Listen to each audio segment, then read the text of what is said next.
सभी को गंगा सप्तमी की हार्दिक शुभकामनाएं। दोस्तों, सनातन धर्म में नदियों को देवी का स्वरूप माना जाता है। गंगा, यमुना, मंदाकिनी, क्षिप्रा, नर्मदा सहित ऐसी कई नदियां हैं जो हिंदू आस्था का प्रतीक हैं। लोग इनकी पूजा और आराधना करते हैं, लेकिन इन सब में गंगा नदी का विशेष महत्व है।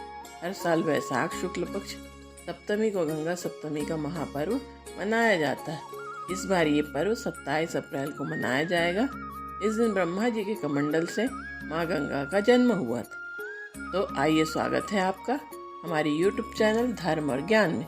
यदि आप चैनल में नए हैं तो चैनल को अवश्य सब्सक्राइब और लाइक करें तथा कमेंट बॉक्स में जय माता दी अवश्य लिखें, ताकि माता रानी की कृपा हम सब पर बरसती रहे। हिंदू पंचांग के अनुसार वैशाख शुक्ल पक्ष की सप्तमी तिथि के दिन माँ गंगा स्वर्ग लोक से भगवान शंकर की जटाओं में पहुंची थी। इसलिए इस दिन को गंगा जयंती और गंगा सप्तमी के रूप में मनाया जाता है। इस दिन माँ गंगा की पूजा करने से समस्त पापों से मुक्ति मिलती है। साथ ही इस दिन गंगा में डुबकी लगाने से 7 जन्मों के पाप धुल जाते हैं और उसे अमृत की प्राप्ति होती है। इस दिन हरिद्वार में गंगा आरती से पहले माँ गंगा की पालकी यात्रा हर की पौड़ी ब्रह्म कुंड घाट पर पहुंचती है। उसके बाद हर की पौड़ी पर भव्य रूप से गंगा आरती होती है। इस दिन माँ गंगा के स्मरण मात्र से सारे कष्ट दूर हो जाते हैं। आइए अब जानते हैं गंगा सप्तमी कब है। पंचांग के अनुसार गंगा सप्तमी का शुभ मुहूर्त 26 अप्रैल 2023 को है। ऐसे में इस दिन माँ गंगा की पूजा की जाएगी, लेकिन शास्त्रों में तीर्थ स्थान ब्रह्म मुहूर्त में शुभ माना गया है। इसलिए 27 अप्रैल 2023 को गंगा स्नान करना उत्तम फलदायी रहेगा। गंगा सप्तमी का महत्व और पूजा विधि। शास्त्रों के अनुसार गंगा सप्तमी पर गंगा के किनारे श्राद्ध करने से पितृदोष खत्म होता है और अकाल मृत्यु वाले पूर्वजों को मोक्ष मिलता है। पौराणिक मान्यता के अनुसार गंगा सप्तमी के दिन माँ गंगा ने अपने जल से भगवान विष्णु की चरण वंदना कर उनके लोक में अपना स्थान पाया था। यही वजह है कि जो इस दिन गंगा में आस्था की डुबकी लगाता है, उसे अच्छी सेहत के साथ हर कार्य में सफलता का वरदान मिलता है। कहते हैं कि जिनके दाम्पत्य जीवन में मनमुटाव चल रहा हो, उन्हें इस दिन पूर्वजों के निमित्त तर्पण करना चाहिए। इससे न सिर्फ वैवाहिक जीवन सुखद बनता है, बल्कि संतान सुख भी प्राप्त होता है। आइए अब जानते हैं पूजा की विधि। गंगा सप्तमी के दिन सूर्योदय से पहले उठे गंगा नदी में स्नान करें।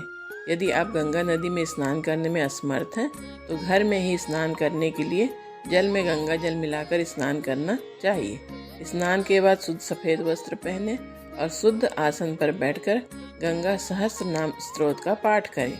माँ को फल फूल आदि अर्पित करें, सफ़ेद चीज़ों का भोग लगाएं और गंगा आरती करें। माना जाता है कि गंगा सप्तमी के दिन गंगा नदी में स्नान करना शुभ माना जाता है और सभी पापों से मुक्ति मिलती है। इस दिन दीपदान भी करना चाहिए। ज्योतिषीय गणना के अनुसार यदि किसी व्यक्ति के जीवन में मंगल का प्रभाव होता है, तो गंगा सप्तमी के दिन गंगा में स्नान करने के बाद गंगा की पूजा करनी चाहिए। ऐसा करने से मंगल ग्रह का दुष्प्रभाव कम हो जाता है। इस दिन आप भगवान शिव का जलाभिषेक भी कर सकते हैं। इस दिन चांदी या स्टील के कलश में गंगा जल लें। इस कलश में 5 बेलपत्र डालकर इस जल से ओम नमः शिवाय मंत्र का जाप करते हुए भगवान शिव का अभिषेक करें।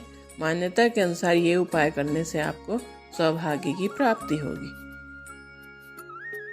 आइए अब कथा श्रवण करते हैं।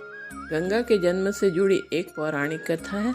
उसके अनुसार गंगा सप्तमी के दिन गंगा ने पृथ्वी पर पुनर्जन्म लिया था। एक जगह का नाम कौशल था और राजा भागीरथ उस जगह के शासक थे।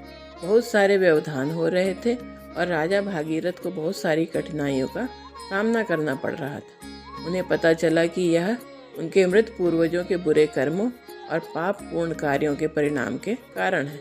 इस मुसीबत से बाहर आने के लिए उन्होंने उस पिछले कर्म से छुटकारा पाने के लिए और अपने पूर्वजों की आत्माओं को शुद्ध करने के लिए देवताओं की मदद मांगी।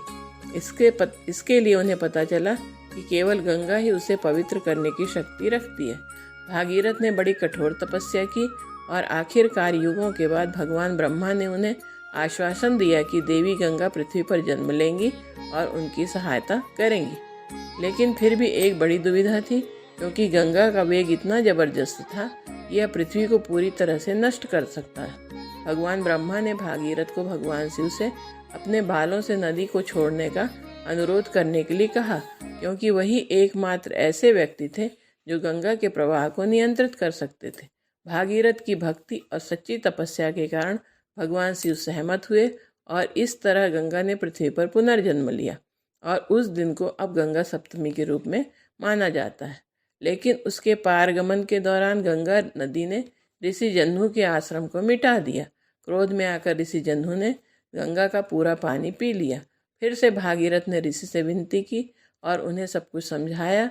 जब ऋषि का क्रोध शांत हुआ तो उन्होंने अपने कान से गंगा को मुक्त कर दिया और उस दिन से गंगा सप्तमी को जाह्नू सप्तमी के रूप में भी मनाया जाने लगा।